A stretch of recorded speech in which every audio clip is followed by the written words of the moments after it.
Alors, pour le poste de conduite, le voici. Donc, le Neumann est ici.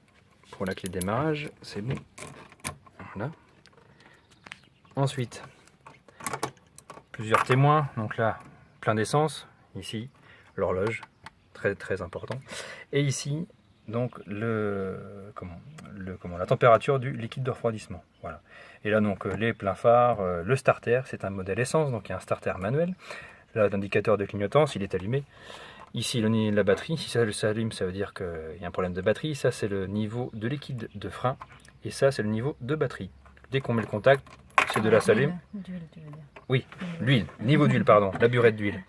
Pour démarrer, attention, donc c'est une boîte de vitesse inversée. La première est en bas à gauche. Là, vous êtes en première. Là, en deuxième, en troisième, en quatrième. Et là, c'est la sixième. Non, la cinquième. Oui, la cinquième, et oui. Pour la position de point mort, et pour la marche arrière, c'est ici. Donc là, il faut faire ça et aller un peu plus fort. Voilà, il y a le cran, et là, on est en marche arrière. Voilà, de toute façon, après, si vous voulez faire ça, vous ne pouvez pas, parce que la première est ici.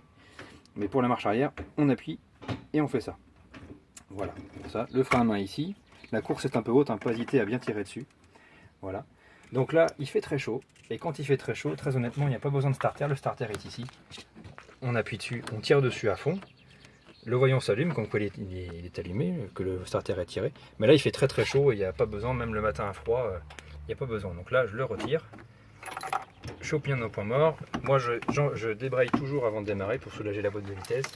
Et après, voilà, ça s'allume. Le témoin d'huile s'allume toujours un peu au début. Là, voilà, il s'éteint, le niveau est correct, il n'y a pas de souci particulier. Voilà, là, je peux relâcher l'embrayage.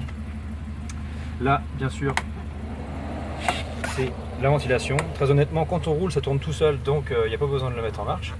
Et là, bien sûr, c'est les niveaux pour l'aération générale de la cabine. Donc là c'est fermé, tout est fermé.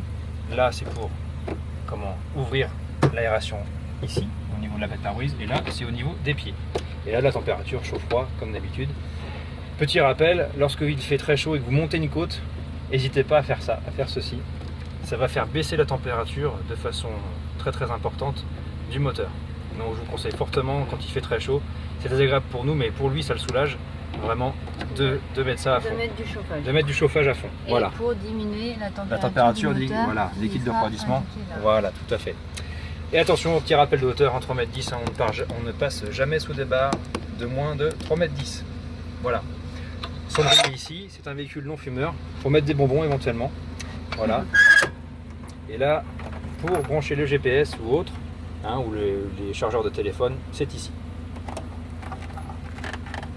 Et petite question, comment fonctionne l'autoradio? Ah, pour l'autoradio, on va couper le moteur. Pour l'autoradio, on-off, c'est facile, on tourne ici. Et là, magique, ça marche direct. Et le tuner, ici, on règle, c'est manuel, on voit la petite aiguille qui tourne. Pour choper le canal. Voilà. Là, c'est le match de la Coupe de France, on vient de gagner, c'est génial. Coupe de France, Coupe du Monde plutôt. Voilà. Voilà, ça marche. En faisant attention, on voilà. peut rouler 10 km/h au-dessus. Et là, du coup, dès que vous mettez une cassette, ça met en lecture. Et là, pour l'éteindre, on tourne à gauche à fond, le petit clips et c'est éteint.